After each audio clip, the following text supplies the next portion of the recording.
శకునాలకు చాలా ప్రాధాన్యం ఉంది.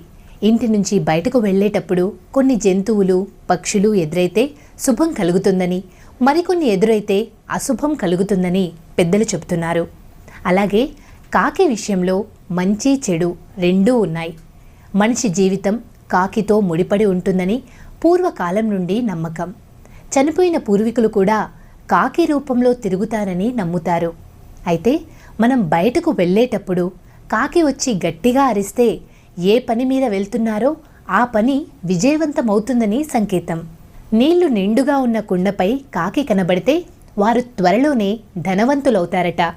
నోటితో కాకి ఏదైనా పట్టుకొని దాన్ని మనిషిపై పడేస్తే అది అశుభానికి సంకేతం.